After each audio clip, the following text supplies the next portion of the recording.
Om Sahana Bhavatu Sahano Bhunaktu Sahaviryam Karavavahai Tejasvinavaditamastu ma vidvishavahai. Om Shanti Shanti Shanti. Samasta Jana Kalyani Niratam Karunamayam Namami Chinmayam Devam Sadgurum Brahma Vidparam.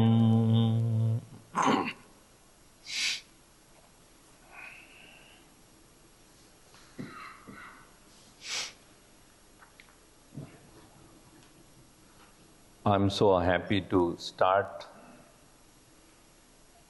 this 5-day event, 5 evening talks on Shivananda Lahari, on a day which has been declared as Meditation Day by UN. Today, December 21st. This is the first year. It is to remind us that we should remember Bhagavan Shiva at least once a year. He is the very embodiment of serenity.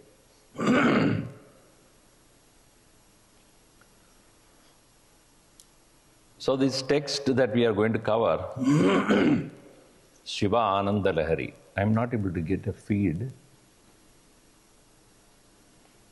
I hope you are able to hear me. Maybe a small monitor tomorrow, if you can.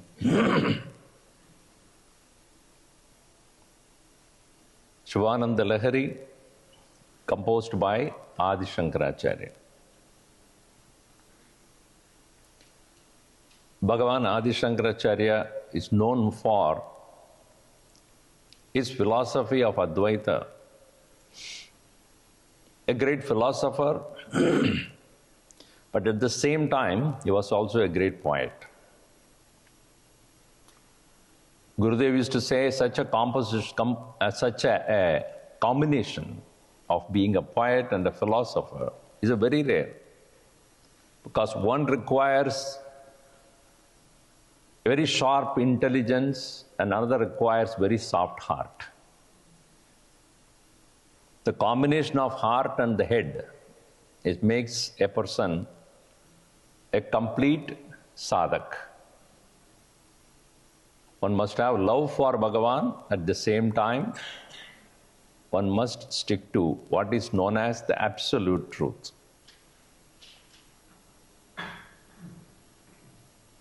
Yata asti tata eva jnatavyam satyam. Truth is that which should be known as is. Science, most of us have the background of science. Science is about facts, right? What is there That must be understood. Not somebody's opinion. If fire is hot, it's not somebody's opinion. It is a fact. So, yata asti tata eva jnatavyam. Whatever is there, as it is to be known. So, the inquiry into the truth is very scientific.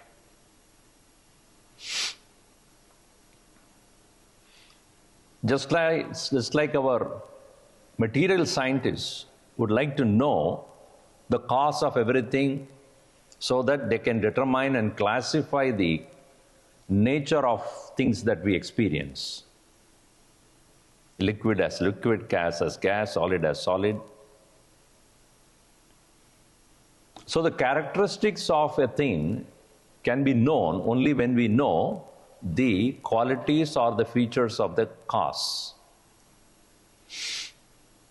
And it is also known the effect cannot stay far away from the cause. It has to express the qualities of its origin.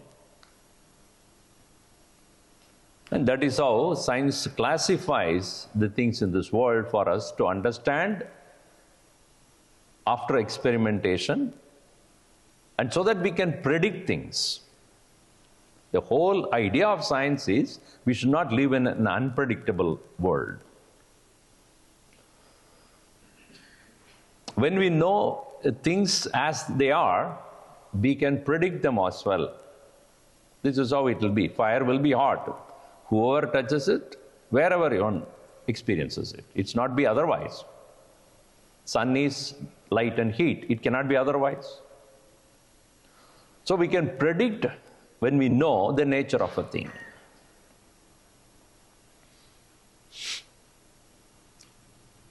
So that is the nature of the intellect, to inquire into the qualities, characteristics, nature of everything that we experience.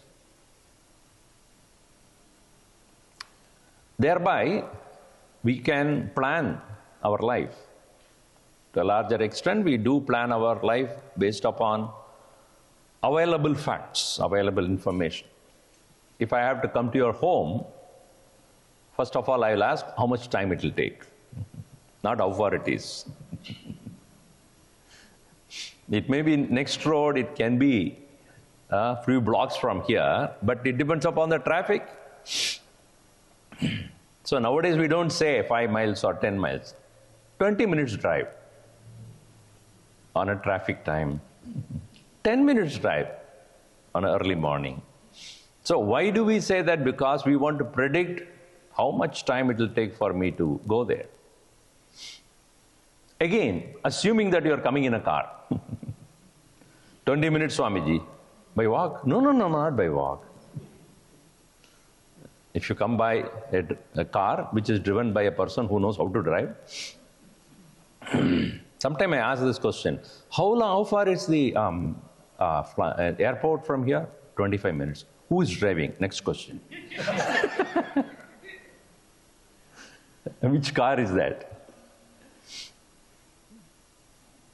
So, in today's world, we want to predict things as much as we can so that we can plan our life. So, science on the one hand is able to help us live productive life. And the buddhi, the nature of buddhi is nischayatmika. Vedanta says nischayatmika buddhihi, of the nature of determination, decision making. So when we approach the reality, the truth, with that weapon called the buddhi, we only see a part of the reality, not the complete. Because reality from the standpoint of Vedanta is satyam. Trikale abhi abhadita vastu. That which does not change in 3 periods of time. This is the definition. Vedanta is very scientific. It puts definitions first. Then only it will start explaining. Trikale abhi abhadita vastu satyam. Meaning, trikale abhi, in 3 periods of time, past, present and future. Abhadita means unfailing. It doesn't change. जिसका परिणाम नहीं होता है. That does not change its characteristic. So that is truth, reality. So when we approach the reality with mind, with the buddhi, intellect,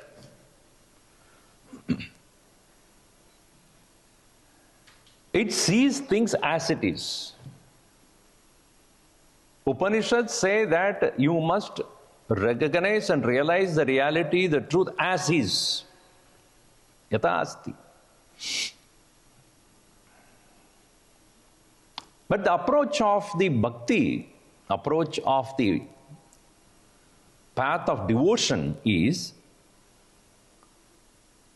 that same reality appears to change its nature according to the approach of the person, according to the emotion of that person. Yatha bhav tata dev. Yatha bhav, according to your bhava, tata drishyate devaha. It appears in that form. So religion in general, all religions, take into account the love or the devotion or the emotion with which a person approaches that. That requires heart. The feeling, the love. And so one is there, the other one is not there, is incomplete. In the sense, even as one knows the reality, one cannot feel it or experience it and live for it. Swami Vivekananda said, love without devotion is a daydream.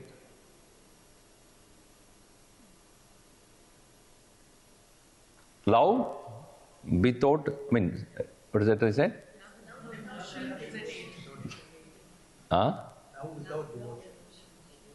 Approaching the truth without love, without devotion is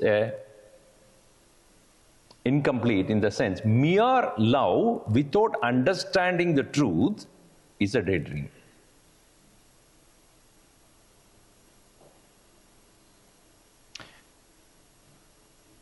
Mere intellect without love is madness, actually.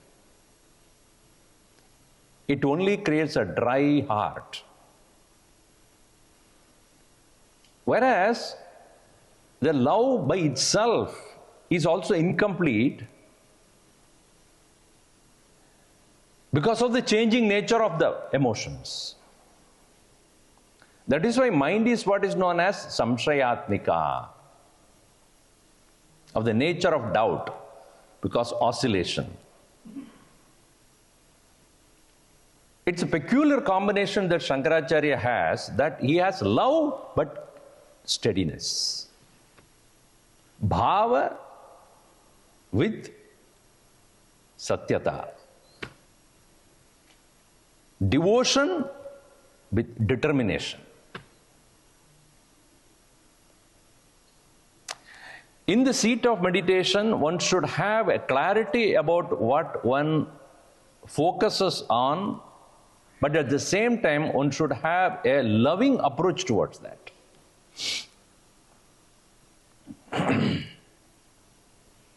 Otherwise, mere scholarly study would do. Why should one even engage in remembering that Lord, remembering that form? If it is known, if X is known as X, why should I remember about that? Think. Sun is hot, remember. Why should I remember? Sun is hot, I know it. Fire is hot, meditate. Why should I meditate? Because I know fire is hot or sun is light, sun is bright. So what is why to meditate? Huh? So what is dhyanam? It is a combination of knowing and feeling.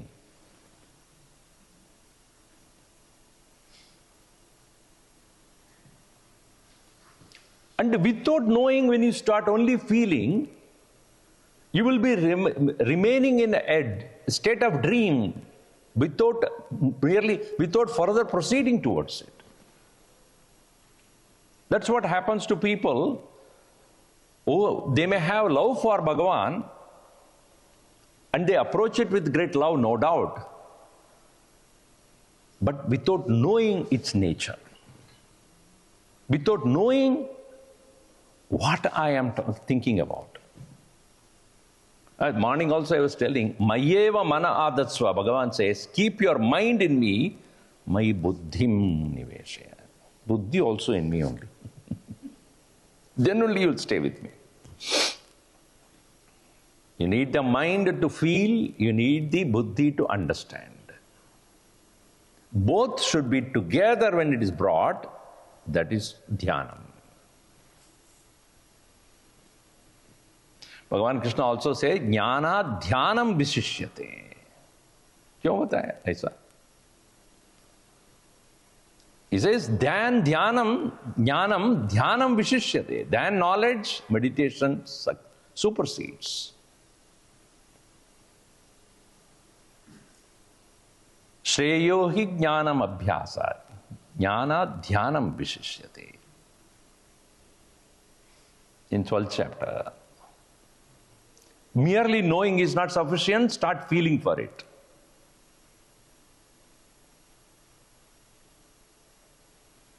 And this applies to all our relationships also in the world. I know the person is different from, I feel for that person. And you cannot feel for the person unless you know the person. Can you love something without knowing what it is or who it is? I love that person. Who? I don't know. How is that possible? I know that person. Do you love? Not at all. That also incomplete.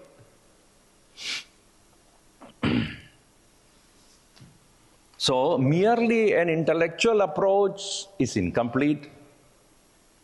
And merely having a feeling without knowing what it is, incomplete. So, dhyanam includes both mana tatha buddhi. So, Bhagavan Shiva is an embodiment of this beautiful combination. Bhagavan Shankaracharya, when he starts to explain the philosophy, he puts so much of love into that. If you look at his bhashya or the commentaries that he have written, it is basically explaining the verses and Bhagavad Gita, Upanishad, etc. But when it comes to his compositions, you can start feeling how much he has a love for the Lord, how much he feels for it. So we have selected some few verses from 100 verses of Shivananda Lahari. So we'll see one by one. I don't know how many I will do because I'm not at all in a hurry.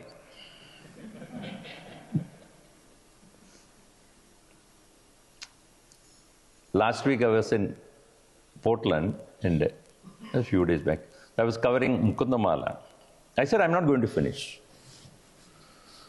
And I said, there is a difference between complete and finish. You know that. What is the difference between complete and finish? Do you know anybody? Anybody knows? When you have a right spouse, you are complete. That's all I need to say. After that, you can continue with that further.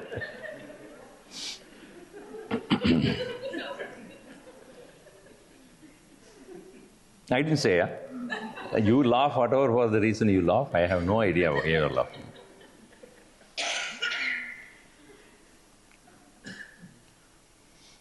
The word Ananda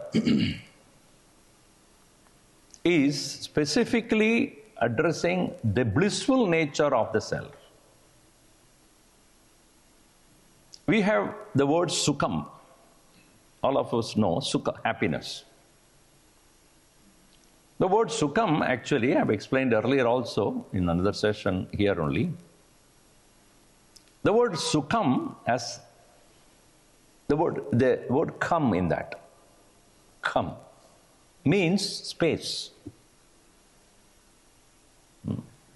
Sukham means good space. Dukham means less space. If in this hall, there are say around 200 people or 300 people can sit. If there are 1,000 people, that's called dukham. Like a local train in Bombay, on a peak hour. What do you have there? Dukham. It's so suffocating, crushing each other. We can't even breathe. And sukham is where, especially when you are traveling from India to here and your next seat is empty. Sukham. Can stretch myself. Right? Sukham. So if you can understand that, crowded mind is dukkham. A quiet mind is sukham. When our mind is agitated, disturbed, lot of conflicts going on, too many priorities, too many things to take care, I do not know which one first. Everything looks important. Everything appears to be emergency. So the mind, you cannot decide what to do. Restless it becomes. So that is dukkham. Where the mind is relaxed, clear, and able to think quietly, calmly, decide very carefully. So even the mind has less number of thoughts. Sukham. But in a daily life, when do you find that state of sukham? When you wake up from the sleep, right? Because as soon as you wake up, there are not many thoughts crowding up. Slowly, it picks up the momentum. So where the mind is relatively quiet, peaceful, calm, serene. And some people say, Swamiji, when I come to, ashram and sit down in front of the Lord, so peaceful, Swamiji. I think Bhagavan is blessing me with so much of peace. Because that is a place where you are not disturbed about worldly things or other things of the world. For some time only, not all the time. So for a short period of time, we get that feeling of inner peace, agitationless mind, but doesn't last long. When that sukham has become atyantikam sukham, beginningless, endless sukham, that is called anandam. Krishna says, sukham atyantikam yattat buddhigrahyam atindriyam veti yatra nacha eva ayam stitah chalati tatvatah. Atyantikam sukham veti. Veti means knows. So even in sleep we get joy. But we know after we wake up. I slept very well. When do you know? After you wake up, right? Because at the time of sleep, when you are in the state of sleep, you are not aware of that beginningless, endless sukham that is going on. After waking up alone, you recall, I slept well. But when a person comes to a state of mind or state of being where one is able to minimize the thoughts to the bare minimum and able to recognize the very substratum of the very mind itself is nothing but Ananda Paramatma Veti. That's what is called the word Veti there. Sukham Atyantikam Yattad Buddhigrahyam, Buddhyagrahyam. When the intellect knows that, Atindriyam, not caused by any senses, not even mind, not even Buddhi, but Buddhi knows. Kasmat Karanat Atma Jnanat. Because the awareness is there, this is what is the nature of the self, Tasmat Sahaveti, he knows. Sthitaha, Yatra Sthitaha, one who stays there, Nachalati, it doesn't move. That is the nature of Shiva. Abidance in that Ananda Paramatma, he himself, not sleeping. You know, it's interesting. If you look at Bhagavan Shiva, definitely he is sleeping, Swamiji. Even Bhagavan Shiva sitting and sleeping, he is lying down and sleeping. That's a difference. That's what anybody will conclude, right? Your gods are always sleeping. You see. Shiva is also sitting and sleeping. Bhagavan Shiva lying down and sleeping. They are not sleeping there. So that's why when you go to yogasana, what's the best asana you like? You know, Shavasana. But Bhagavan is the Shivasana, not Shavasana.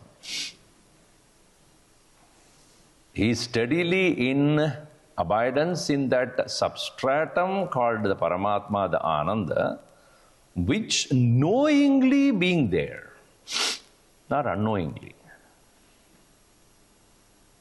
That's the difference between sleep and samadhi. Sleep is where you are in the same place only, but don't know. You know after waking up. But you cannot go back also because you don't know how you went there. Swamiji, I know. In your lecture also, one person came to me and said, Swamiji, I am having, what is that? Somnambulism. Insomnia. I cannot sleep. What do I do? I said, put on the YouTube lecture of mine. You go to sleep. No doubt about it. After some days he came, it works for me. It worked. I felt very bad.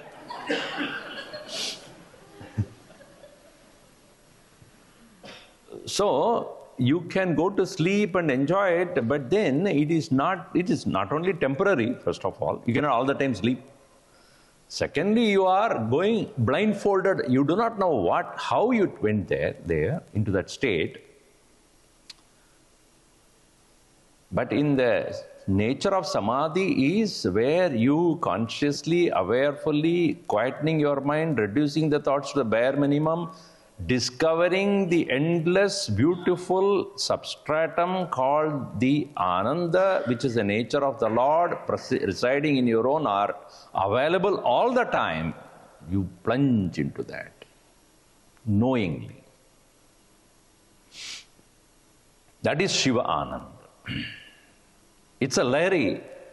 It's a wave of such a bliss available to us, and Bhagavan Shankaracharya here is going to explain how by remembering the nature of the Lord one can meditate on Him with loving heart, with the correct understanding. So he will combine the philosophy and the poetry together. He had done that in these 100 verses. It's not an emotional outburst, not it's a dry philosophy. It's a combination of both.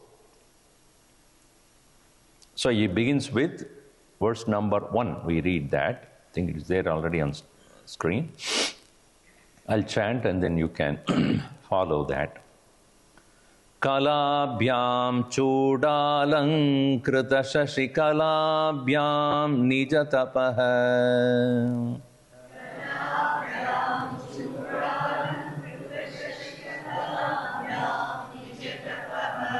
palabhyam bhakteshu prakatita palabhyam bhavatu me.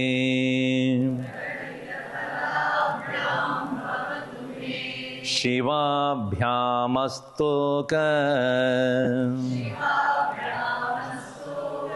Tribhuvana Shivabhyam Hriti Punaha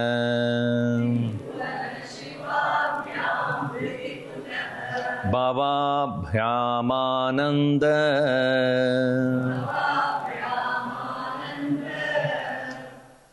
Spuradhanuvabhyam Natiriyam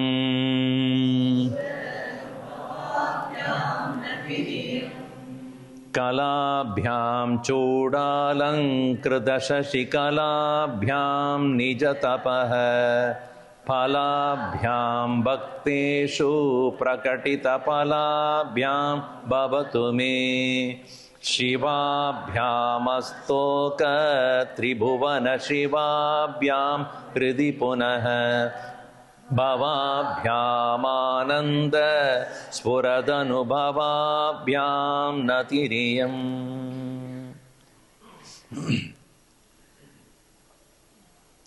First and foremost, salutations to both Bhagavan Shiva and Parvati. Iyam Natihi. Natihi means not Nadi. Nadi means river. Nadi means namaskar. This salutation, Iyam Natihi, to whom? To Bhagavan Shiva and Parvati together. Because one without the other, as I said, is incomplete. How? We all know that our left side of the brain takes care of the right side of the body, right? And the right side of the brain takes care of the left side of the body. And it has been scientifically proven the left side of the person, brain, left brain is creative brain. And right is logical brain. I may be wrong, please check up either one of them this way or that way. I think left is for logic, left is for love and creativity, and right is for logic and rationality. Both together only. So one person went to the neurologist and he said, in your left brain there is nothing right.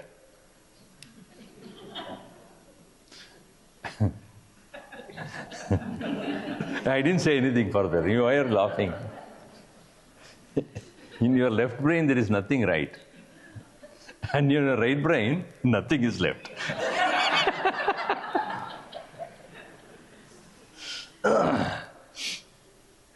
So this is symbolically is given to us as Ardhanarishvara. Half man, half woman. To show both love and rationality. Either way you put it, it has to combine together. So, Shivabhyam. So, Shiva, when you say it is Bhagavan Shiva. Shiva, when you say it's Parvati.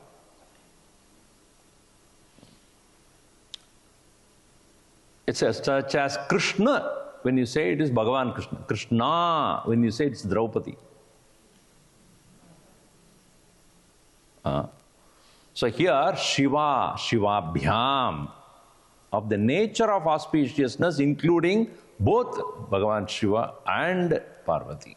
Shivabhyam, to those who are both, to that whose combination of both, Astoga Tribhuvana Shivabhyam. Stoka means little. Astoga means complete, whole, all-pervading. All-pervading what? Tribhuvana Astokam. It is they both, Bhagavan Shiva and Parvati, envelops the entire three worlds. Bhuhu, Bhuvaha, Suvaha. Astoka Tribhuvana Shivabhyam. Those who are making the three worlds auspicious.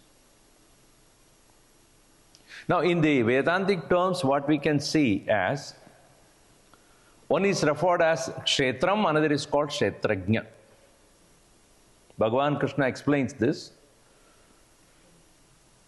That the world is Kshetram. Mahabhutan ahankaraha buddhir avyaktamevacha. So he explains what is this Kshetram means. At the macrocosmic level, it is the entire universe. At the microcosmic level, it is our body, our mind, our intellect, our pranas, the senses. All these are all included as Kshetram. The visible world and experienceable world. And the one who knows this is Kshetrajna. And he, towards the end, he says, Kshetra kshetrajnayor jnanam yatta jnanam madam mama. The knowing both is important.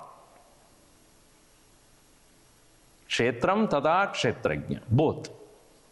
Knowledge is knowing both. Meaning, the presence of pure consciousness and as well as associated with the expression of it.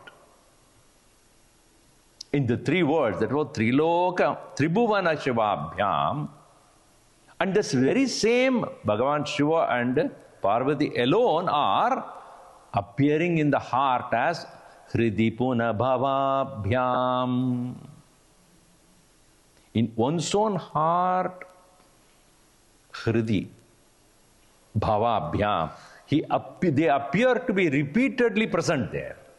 Repeatedly making us realize that their presence is there. How? Ananda Spuradhanubhavabhyam, in the form of Ananda. Ananda Spuranam. Spuranam means throbbing. And that is the reason why none in this world even doubt or even question whether one wants to be happy or not. Is there anybody who wants unhappiness? Please make me unhappy. Anybody comes and tells you, make me miserable, please. No one wants to be unhappy or miserable. Why do we like to be happy? Why do we like to be happy all the time? It's because that is our nature. And whenever we move away from our nature, we are restless. We have to cut back. Is it not that when you are away from your home for a long time and then I want to get back home onto my own bed, I want to lie down. Why? So whenever we are away from our comfort zone, so to say, we are not very happy. Your own children also, when they are in the 11th and 12th graders, every day they want pizza, every day they want pasta, every day they want something. And when they go to the university, when they get it every day, they will come and please give me some home-cooked food. Because we are done with all that vasanas now. So when we are away from our own true nature, we would like to get back quickly. Where is it? Hridi, punaha, again. Bhavabhyam, ananda spuradhanubhavabhyam.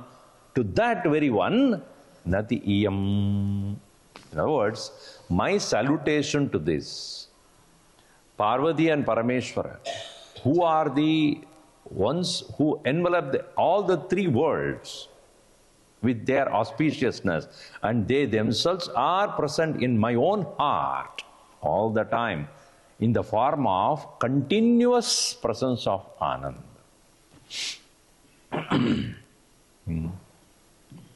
And again, not only that they are enveloping the entire world, they are the mother and father of all arts. Kalabhyam. All the dance forms came from the Ananda Natanam of the Lord. Bhagavan's dance, Bhagavan's expression of love for the entire humanity is what that we know as the beautiful dance forms. I think it is in the Chidambaram, the temple of Chidambaram is where you find all the forms of Bhagavan's dance. It's all sculpted there. And so these Parameshwara and Parvati both are representing all the art forms in this world. Kalabhyam. And beauty is also from there in the form of Chudalankrita Kali, Chudalankrita Shashikalabhyam. A crescent moon on the forehead of Bhagavan Shiva, representing the very nature of light in this world. See, the sun obviously is there to light up, but in the night what lights up is what is most important. In the form of a crescent moon.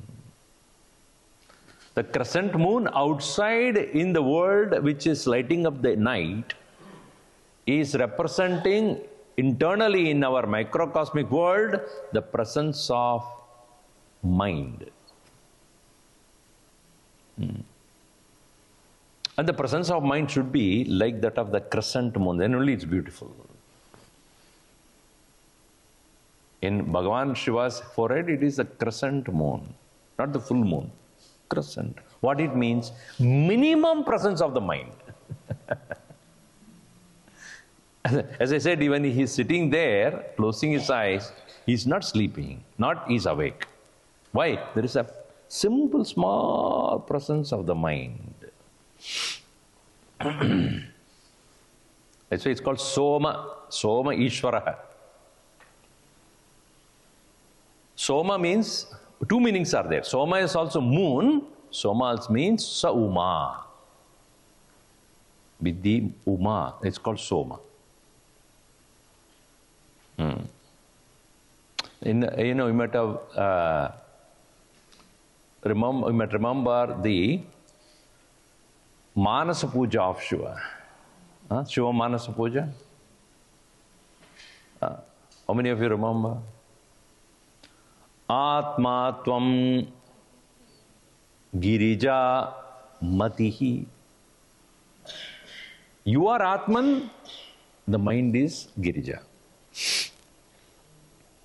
Meaning you are the self and Parvati is the mind. And what kind of a mind? Which is just doing alankar of the Lord. Minimum presence. That is Sauma. Interesting thing is, this word Soma, Soma is moon. And when is an auspicious day in a week for Bhagavan Shiva? Moon day. You call it a Monday. Man. Again, you are coming Man only. Man is moon, moon is Man. You ask any psychiatrist, he will tell you. On a full moon day, maximum calls he would get. Any psychiatrist here? Nobody? Ask any psychiatrist. Because on a full moon day only maximum agitation takes place in the mind. So that is why they call it as lunatic. Because it's something to do with lunar, Loony ho gaya wo. So lunar means moon. And there is a direct connection between mind and the moon. Whenever there is full moon, the mind gets disturbed. Not everybody, some people.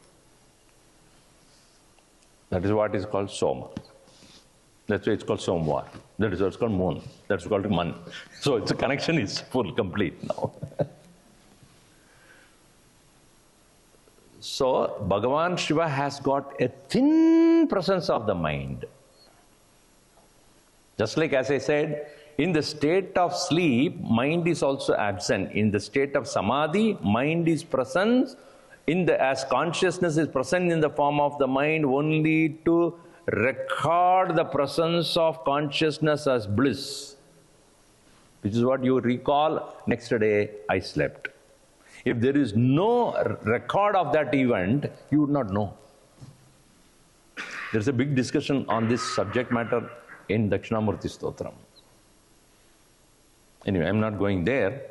The word term that is used is Pratyabhijna. So, Bhagavan Shiva has got that crescent moon on his head. Chudalankrita Shashikalabhyam. And those people who are meditating upon this form of the Lord, Nijatapa Palabhyam. Nijatapa, those who are meditating upon, with austere mind, upon the Lord, for them, Bhakteshu prakatita palabhyam bhavatu me. Bhakteshu, among the devotees, prakatita phalam. Bhagavan's presence is a declared experience. What is that? Anand. The Lord, when He is present in the heart of the yogi, when he meditates in the form of one's own self, in whose presence there is a crescent presence, small presence of the mind, which alone can record the experience there, and that very ananda that is experienced there is the result of the austere meditation the yogi does towards the Lord. So to him, to such a Lord, me bhaktihi bhavatu. Me natihi iyam bhavatu. May my salutations be. So in a sense, kalabhyam chudalankrita shashikalabhyam nijatapah palabhyam bhakteshu prakatita palabhyam bhavatu me shivabhyam astoka tribhuvana shivabhyam hridi punah bhavabhyamananda spuradhanubhavabhyam natiriyam. This salutation, yam natihi kalabhyam, to those who are the very deities of all the beautiful arts, one whose crescent moon is representing the beautiful presence, minimum presence of the mind, chudalankrita shashikalabhyam, and at the same time, those who are meditating upon him, nijatapaha palabhyam, in the form of a result, bhakteshu prakatita palabhyam, that very presence of Ananda, which is none other than the Shiva and Parvati who are enveloping the entire universe. Astoka tribhuvana shivabhyam, who themselves present in my own heart, hridi punah bhavabhyam ananda spurad anubhavabhyam, to them, iyam natihi. So the Sanskrit compositions, the way Bhagavan Shankaracharya would have thought of, if you put it in the prose order only, you will understand how it comes what. So last word is the first one you take. Yam nadihi, from there you start. These salutations. Then you connect the links there. All right. Now, interesting thing is, what is bhakti? The next topic is, what is Shiva Bhakti? Is it that we need to think of Bhagavan Shiva? There are many forms. Shivalinga is there. Nataraja is there. Ardhanarishwar is there. Or the way we see that meditating form of the Shiva is there. So it is said there are 4 kinds of vigrahas are there that are worshipped traditionally. Swayambhu Vigraha, Nirguna Vigraha, Saguna Vigraha, and Avatar Vigraha. In general, not only Shiva, all deities have got these 4 different aspects. There are Bhagavan Shiva's shrines which are Swayambhu. Swayambhu means nobody had really created that form, it has been already there. If you look at it, most of the Jyotirlingas are like that. They are called Swayambhu Vigraha. If you go to Kedarnath, for example, that Shiva that is worshipped is nothing but a rock. Not even you look like Shivalinga. Why? Because it's Swayambhu, it's how it was. Nobody had created it as such. That is what the Pandavas worshipped before going towards Badrinath and then further ascending to heaven. So, there are many such Swayambhu Vigrahas are there. So also some of the places of Vishnu is also Swayambhu there. Then, now if you look at Shivalinga, for example, it is called Nirguna Vigraha. Because there are no face or head, hands, shoulders, feet, body, nothing is there. Just a globe. Which is the top, which is the bottom, which is left, which is right, you cannot distinguish that. It is to show that Bhagavan is dimensionless presence. The Peetam that is there is not part of the Shiva. Shiva is only the top part of it. The Peetam that is kept is only to keep the place it. That is called Vishnu. And then the bottom portion, which is in the form of staying on the ground, that is Brahma. So this is called Nirguna Vigraha. Then we have Saguna Vigraha, where we have the form, either two-handed or four-handed form, where it has Damaru, then Trishul, all those things that are there, that is called Saguna Vigraha, with particular form which has physical features, human features. Then there are Avatara Vigraha, like Dakshinamurti. It's Avatara Vigraha, Bhagavan Shiva as Guru. So there are, in all, Vishnu also has got all the four such forms. Now, Bhakti, when we say, it need not have to be connected to a particular form. Though, a particular form will help you to uplift yourself and keep yourself remaining in the thought of God. That's why, for Upasana, for sitting down and worshipping the Lord, there must be a form. The very word Upasana means staying near. Upasana is staying near the Lord. Not only physically, but mentally also. Physically you may stay near the Lord, physical form, but mind also should associate itself with the Lord. So here, Bhakti not necessarily connected to any particular form. It can be Nirguna Bhakti also, Saguna Bhakti also. Now this is the question raised by Arjuna to Bhagavan Krishna also. Which is better? Right? Nirguna Bhakti or Saguna Bhakti? Bhagavan Krishna actually answered that very clearly. Even though Nirguna Bhakti is what is most advanced, but very difficult. Kleshaha adhikatarastesham avyakta sakta chetasam avyakta hi gatir dukkham dehavad viravapyate. So long as you are identified with the body, you cannot do Nirguna Upasana. Because if you yourself has a body, why not Bhagavan? And so long as I am identified with the body, I can always would like to see Bhagavan also with the body only. Right?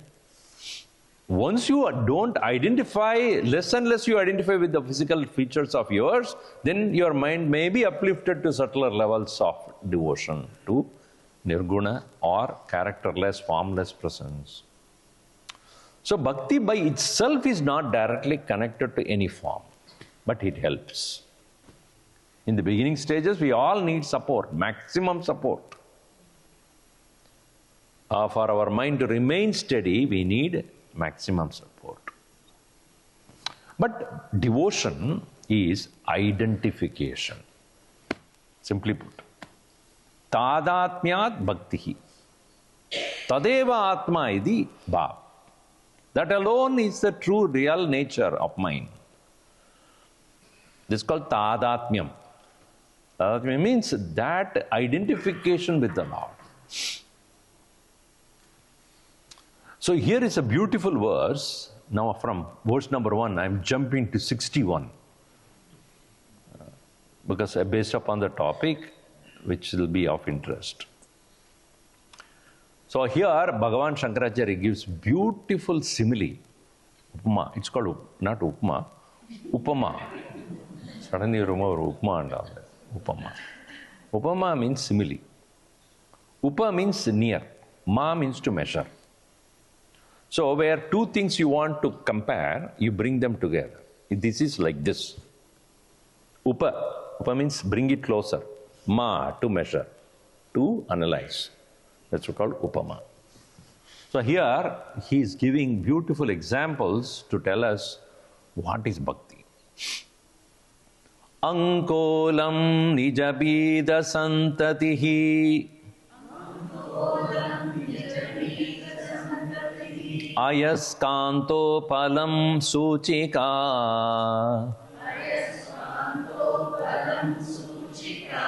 sadvinaija vibhum latakshitiruham sindhu saritvallabam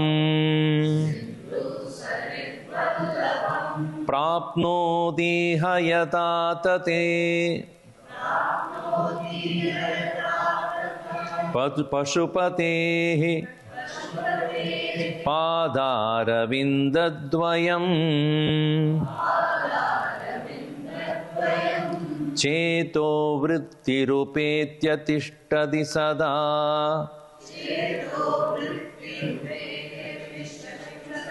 Sa bhaktirityuchyate Ankolam nijabida santatirayaskanto palam suchika Sadvinaija vibhum latakshitiruham Sindhu saridvallabam Prapnoti hayata tata pashupatehe Padaravindadvayam Cheto vrittirupetya tishtadi sada Sa bhaktirityuchyate. Starting from the last. Sa bhakti. That is what is referred as devotion. Iti uchyate. That what is known as bhakti. What is bhakti then? Chetaha vritti upetya tishtati sada. Where the mind remains, vrittihi, cheto vrittihi, meaning, vritti means thought. So the thought in the mind remaining steady in what? Padaravindadvayam upetya. Approaching and abiding in the lotus feet of the Lord and staying there. That is what is called bhakti. Padaravindadvayam chetaha vritti, cheto vritti upetya tishtadi sada sa bhakti. Now, one may think that, Swamiji, how is this possible that our mind can remain constantly remembering the lotus feet of the Lord? But first of all, what is lotus feet? Feet, I know. What is lotus feet in that? We always say that, no, lotus feet of Gurudev, lotus feet of the Lord. The lotus representing, this is our national flower. Some people refute that, but that's different. Because that represents a particular political party, so they won't. So, lotus representing the nature of detachment. Right? Even though it is in the water, but untouched by the water. That is lotus. Where does the lotus grow? Not on any tree or plant. It is only in the water. Inside the water, but it floats. Right? And few inches above the water it remains. It won't drown. And its leaf is untouched by water, even though it is in the water. Untouched by the water means it never gets dissolved, wet. Remains unblemished or untouched. Krishna takes that as an example, saying that those who are able to work in this world with no attachment, they remain like that of lotus. Brahmanyadaya karmani sangam tektva karodya lipyade nasa papena patmapatram iva ambasa. So you put a water drop on the lotus leaf, it will keep moving because of the oil substance that is there on the lotus leaf. It will not allow the water to penetrate or to get seeped through. No, it will just move it. So that is also taken Bhagavan Shankaracharya as an example. Nalini talagada jalamati taralam tattva jividamati shayachapalam. First rap song ever wrote in the world. Nalini talagada jalamati taralam. See that? How the dance takes place? Nalini talagada jalam. The water drop that is found in the lotus leaf. So if you want a latest version of it, lotus, water in the lotus leaf. Nowadays, they have this rap song. I go, we go, let us together go. Let us go together, restroom, restroom, restroom.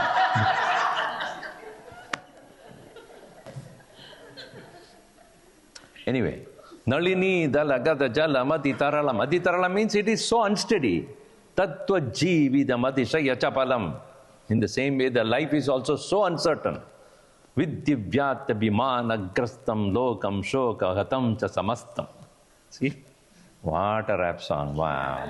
Nobody can beat this. But when Shankaracharya says this, students were doing this probably.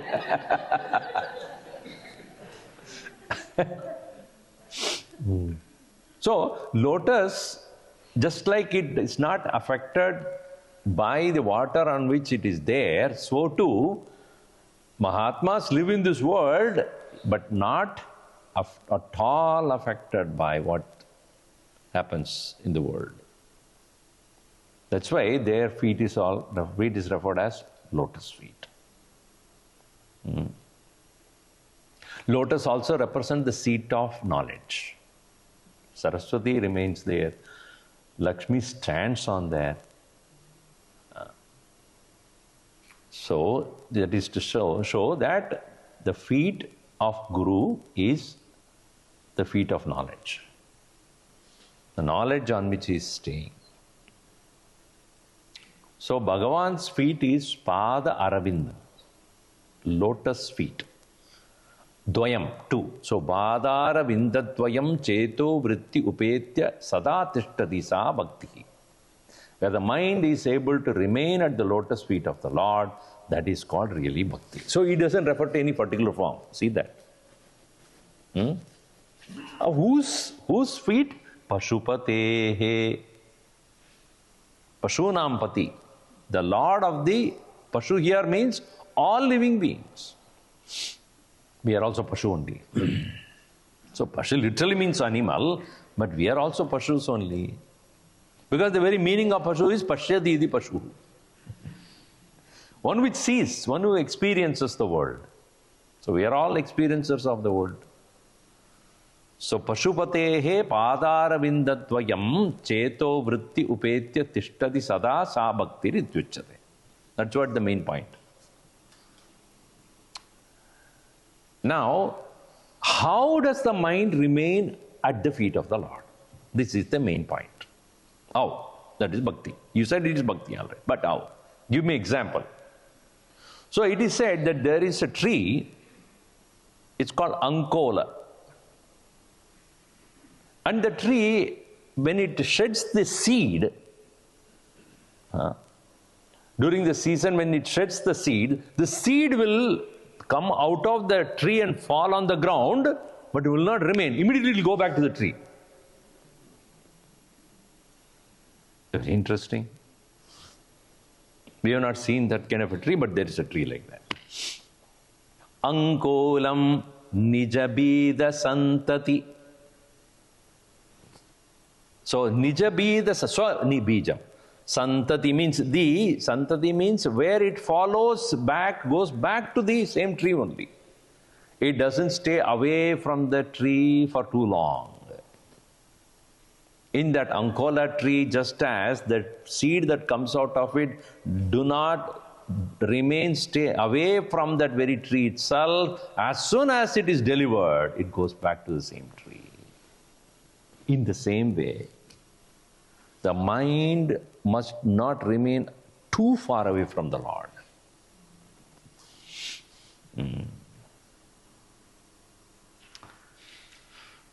Sri Ramana Maharshi, Sri Ramakrishna Paramahamsa was asked by someone, so when we are in the seat of Upasana or Puja, we are able to remember the Lord, but when we come to the world, Swami Bhagavan, how is that we get trapped, get away from, because of the worldly duties, what do we do?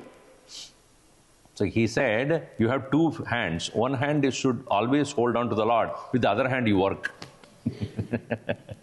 When the work is over, get both the hands back to Him. One hand should be constantly holding on to the Lord. Even as much as while driving also we hold on to the iPhone. Is it not true?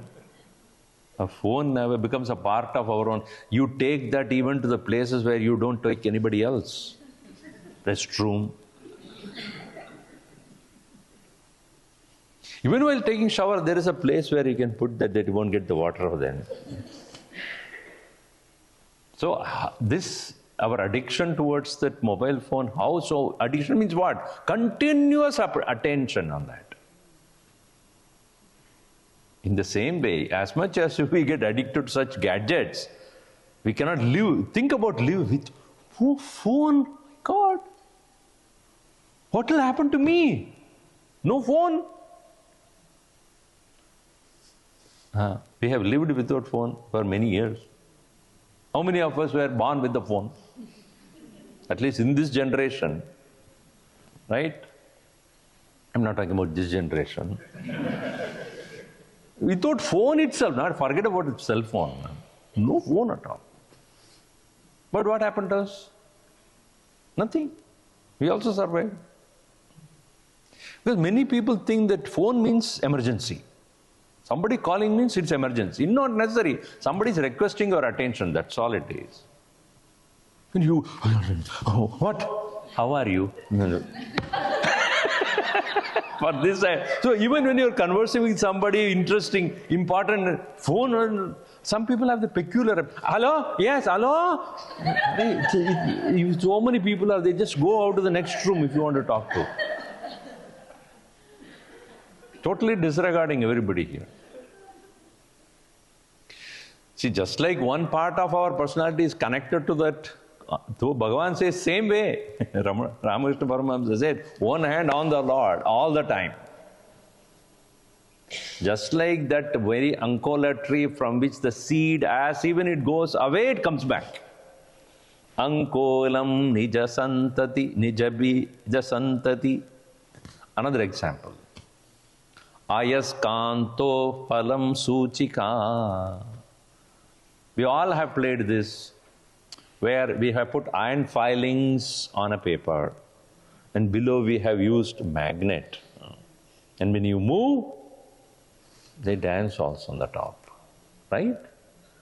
Because it's connected to it. And sometimes it will stand there, and when you move, it will fall off because it's no more connection with that. In the same way, constantly remember your sustenance is because of His presence. Nothing, not even trinamapi na chalati tam vina. Without Him, even a simple blade of grass cannot move.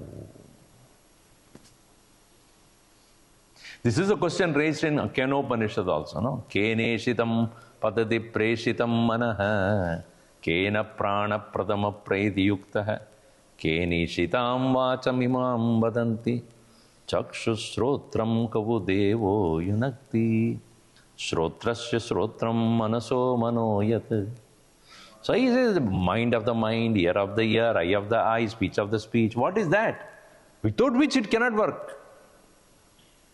What eyes cannot see, but without which was eyes cannot see.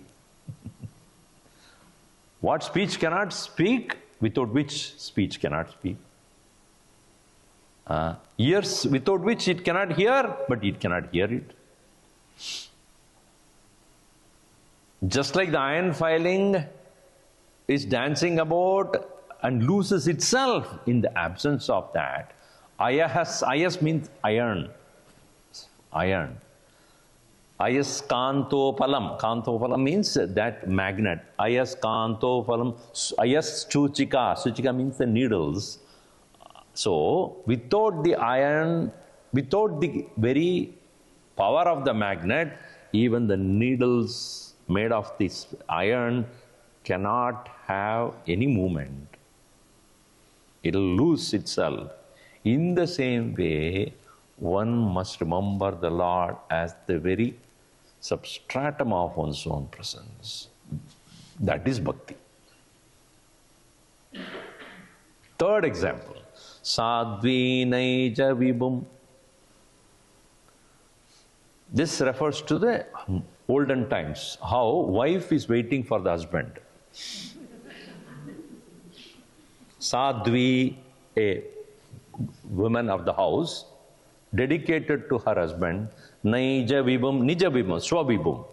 How one is so waiting to see when my Lord will come back home. So anxiously she is waiting. Nowadays only dog does. Next to the door it is waiting, scratching. Come on, come on, come on. As even you turn to your home in the end of the street, it knows. Right? Your wife, she is watching TV. So no, let me put it this. And so not all of them are like that. So how a wife, which is loving wife, waiting to have the presence of her husband at home so eagerly, so should be bringing the thought of the Lord to the heart. In your home called the heart, wait for that beautiful thought of the Lord to arise. Somebody asked one of our Swamis, Swamiji, when is the best time to chant Vishnu Sahasranam? When is the best time during the day? He said, whenever the thought comes. Don't wait. No need for auspicious time. I think it is 8:20. I think 9 o'clock is the best time. Ragu Kalam is over. When the thought of remembering the Lord comes, at once do it. But say, when you get angry, will you look at the time? I'm very upset with you, wait. In fact, if you wait, you will not get upset. Try tomorrow. When you get upset on someone or angry with your wife or husband, wait. Just wait. Just 10 minutes you wait. It's because anger is a momentary insanity. That's all. If you leave that moment, it will just disappear. So whenever the thought of remembering the Lord comes, immediately do it. Don't wait, because that good thought will go away. Whereas a negative thought comes, just wait. So sadvinaija vibhum, just like a very devout wife will wait for the presence of the husband immediately coming back home, so too the thought about the Lord, wait for that. But by the grace of the Lord, when it arises, don't leave it. Hold on to it. Third example. The fourth example, Lata Kshitiruham. It is Shitiruha means, Shiti means Bhumi. So Ruha means that which grows from the earth. What is called tree. Just like on a tree, how the Lata, the creepers, so well wound, without which it cannot stay. No? It has to wind, it has to creep on. That's why it's called creeper.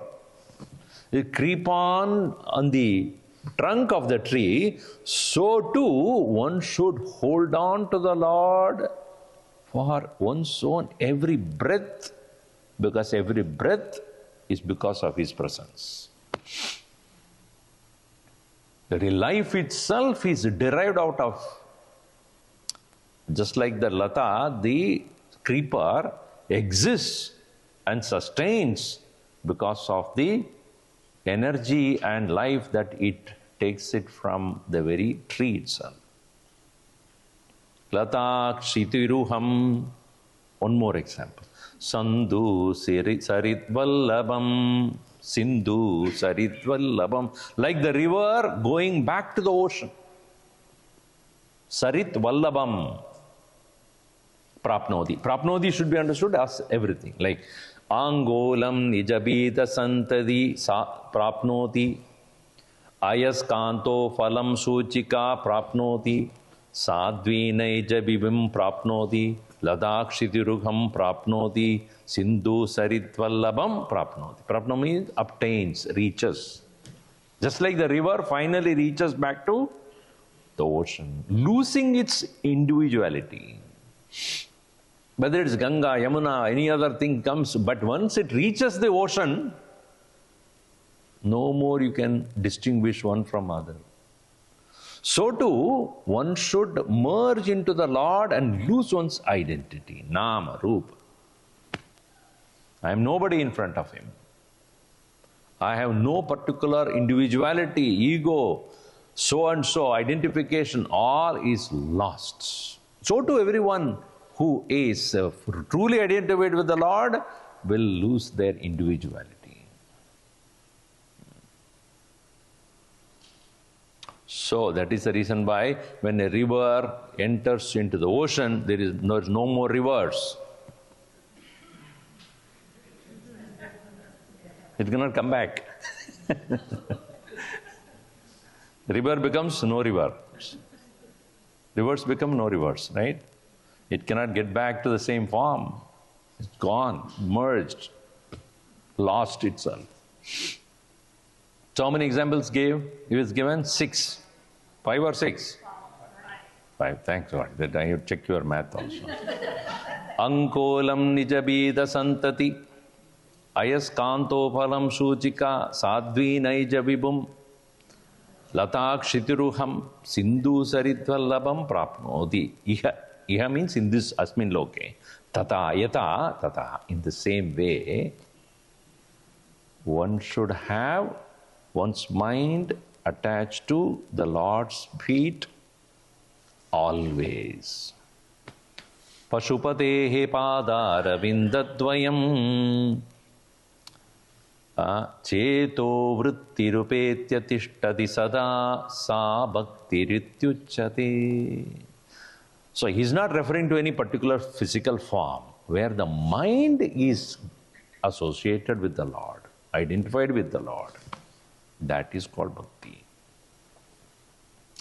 In Vivek Chudamani, Bhagavan Shankaracharya writes about the qualification of a student, saying that Viveka, Vairagya, Shat Sampatti and all that. But he says, Moksha Sadhana Samagryam Bhakti Reva Gariyasi. He never mentions bhakti as a separate qualification. But he says, among all these things, bhakti is one class apart. Because once you have bhakti, all other things will fall in line. Viveka, Vairagya, Shat Sampatti, Mumukshutvam. So, sa bhakti, definition of bhakti is what? Where the mind identified totally with the Lord. For example, he's given all this. So, Ankolam nijabita santadirayaskanto phalam suchika sadvi naijabibam latakshitiruham sindhu saritvallabam prapnodi hayata tata pashupatehe padaravindatvayam cheto vrittirupetya tishtati sada sa bhaktirityuchyate. We'll see more verses tomorrow. Om sarve bhavantu sukhinah, sarve santu niramayah, sarve bhadrani pashyantu, ma kaschid dukkhabhat bhavet. Om shanti shanti shanti. Harihi Om Shri Gurubhyo Namaha. Harihi Om.